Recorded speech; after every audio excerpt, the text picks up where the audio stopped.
how did I go from this Hiya, my name's James Francis and thank you for following me on Twitter. to speaking to hundreds of thousands of entrepreneurs all over the world? Well, keep watching because in this video I'm going to share my own personal experiences with you about speaking on camera. So the first thing you may notice from the clip at the very beginning of this video to now is my accent has changed significantly, along with my hair of course, right? So the number one thing that I wanted to get rid of when speaking on video is my super difficult to understand accent that was very slurred, and I wasn't really moving my mouth that much at the time. I was kind of like mumbling, like, hi, it's James Francis. And my lips weren't really moving much and I wasn't really enunciating my words that often. I actually went to a speech therapist to help me with this because the Birmingham accent in the UK is not the prettiest when it comes to presenting on video for the world, because a lot of Americans have trouble understanding British accents when they're that thick, and even some people in the UK were having trouble as well. So pretty crazy stuff, but I eventually just consciously worked on that accent, and whenever I would speak, I would imagine how I would speak if my accent was improved, like kind of like acting, you know, like acting a different accent, and that soon became my full-time accent. I don't speak like this in person, of course, because I don't enunciate my words this much. I want to make sure you guys and girls can understand me on video. So when you're presenting on video, you want to do your best to enunciate your words. You don't need to speak like a British person, of course, but you can be very clear with the way you're speaking because that will kind of fight through any kind of accent or dialect you may have. The second thing is looking into the camera lens itself. Now, this may seem a little bit weird at first and it may be a bit cringy for you as well, right? And it was for me as well, and it still is sometimes to this very day. But when you're looking directly into the camera lens, you have a direct connection with your audience rather than me looking at the little screen to the right of the camera and I'm just kind of talking. And looking at the lens is very different to looking away from the lens from an audience perspective, because they kind of feel like, you know what, this person isn't really speaking to me. They're reading off a script or something else, which we'll get into in this video, by the way.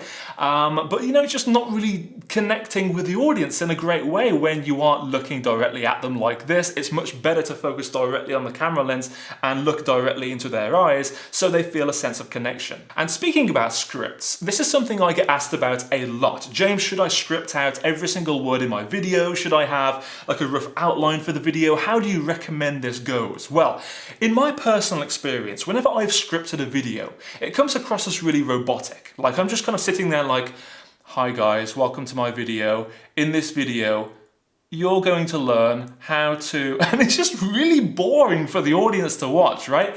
So it's a much better approach to just ad-lib everything, speaking as if you were speaking to a valued friend, imagining that camera lens is your friend, like you're teaching them what you want to help them with, and just kind of doing your best ad-libbing. And as long as you have a rough approach or a flow to the video, what you're going to talk about, you know, maybe listed out in a few bullets, that's all you need. And then as long as you touch on each of those bullets, as long as it makes sense and it flows nicely through the video, that's all that matters, and people are going to find that valuable. Now, another thing that I'm really conscious about when presenting on camera is my energy levels and excitement, because nobody wants to watch a video where you're sitting there like, hi guys, welcome to this video. In this video, you're going to learn about blah, blah, blah, blah. Boring, right? Super boring. And also there's the audible sigh in there. It's like, got to record a video, it's going to take me 30 minutes to an hour, I keep messing up and I have to redo the take. That comes across to your audience and they can tell when that happens. So when you're not excited about a topic, neither are they. They're not going to be excited about it either, right? So the more excitable you are about the topic you're teaching, the more infectious that is with your audience in the best way possible, so they get excited about the topic too, they stay engaged with your video and they don't get bored and switch off. And of course, if they switch off, they're not going to gain value from you and they're not going to, you know, want to learn more from you because you're setting a bad first impression with the rest of your content, even your paid products and everything else. And this is even more important within paid products. You may think, well, they've already paid. They don't care how it's delivered. Yes, they do. They can still refund. Because when people buy your stuff, they're looking for every reason possible to say, yep, I was right. You know, this wasn't going to be a good purchase for me. I'm going to go ahead and get a refund. Instead, you want to prove them wrong. Be as excitable as possible. Hook them into your content. Because if you are excited on camera, that makes them excited about their purchase. So another thing that I had to work on in my videos was removing and ums. Now, of course, I still do it every now and again, but it's not like I do that every single sentence to the point at which it becomes annoying, like your audience will be annoyed if you do this every single sentence. I know you've heard this before when some presenters or people on video have just been like, saying a sentence and they'll use the word like 10,000 times in a sentence, or, and use lots of filler words which don't really help you to understand what they're saying, and it becomes confusing. It's annoying, right? So I consciously nowadays say and in my head.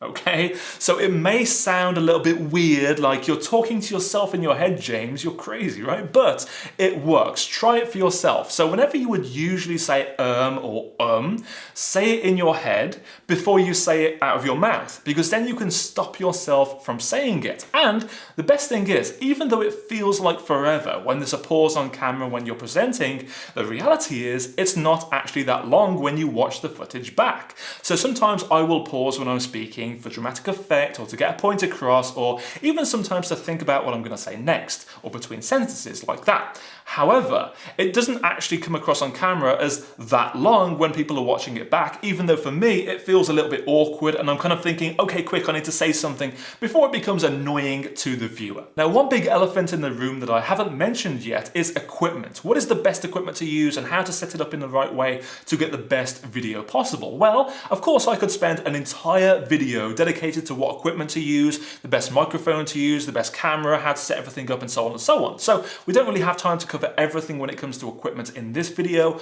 I do cover it in my courses, but for now the basics are, number one is lighting. Make sure you have an equal distribution of light on both sides of your face. Otherwise, if only one side of your face is lit up and the other one is in darkness, you're going to look like a villain, which is not good.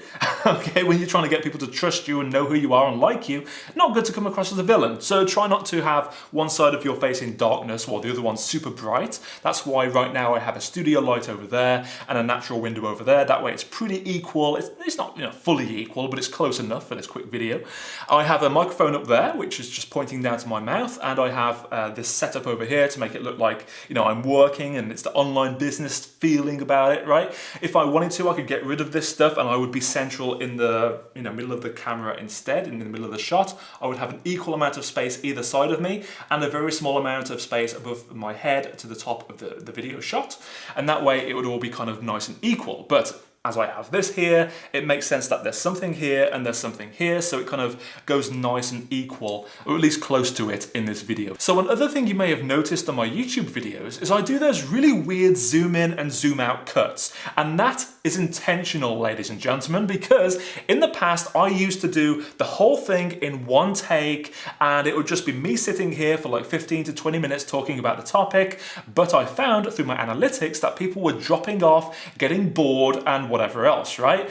But when I started to zoom in and zoom out at the end of every sentence or an important point, it would draw attention to certain things I was saying and reset the audience's attention. Okay, so it is intentional. Even though in my course programs and products and my coaching program and everything else, I typically do everything in one take, I will intentionally cut it in this way to retain people's attention, to get their engagement with the video. And that is often something you see a lot on most YouTube channels who are very popular. There's a lot of movement in the shot, and that's intentional to get people's attention and keep it there. Now, there's one thing that has really stepped up my game when presenting on video, and that is the pace at which you speak on video. Okay, so notice there how I slowed that right down for dramatic effect and also to demonstrate a point. So the pace that you are speaking the stuff to your audience, your knowledge, or splurging your brain and helping them to the best of your ability is going to have an impact on how well they retain that information and how easily you are understood. Okay, so the slower you speak, often the easier it is for the audience to understand what you're saying. And I learned this the hard way because us Brits, we typically speak quite fast. So I'm always having to slow myself down because I get excited about this stuff. So people in America and other parts of the world as well can understand what I'm saying, because Americans often speak quite slowly, in most parts of America at least, compared to most of Europe, where we speak like this all the time, right? We're just on the go all the time. So it's really really important to be aware of that you're recording videos for your audience, and you need to make sure that they understand what you're saying coherently, and you're not just kind of rushing things really quickly and it's difficult for them to understand what you're saying and you're just becoming a rapper like Cardi B. Right? You don't want to be that. You're not a rapper. You are trying to get your point across to people in a way that they understand it and that they retain it for the future as well. So hopefully now you can put these techniques to work when you're next recording videos, and also keep in mind, it's not going to happen overnight, even though you want it to. It's going to take a while for you to consciously embed these techniques and methods into the way that you present on camera. So practice, practice, practice, and eventually it will become normal and natural to you, but only if you hit that like button, and also go ahead and hit that subscribe button if you enjoyed this video, and I'll see you in the next video. Have a great day.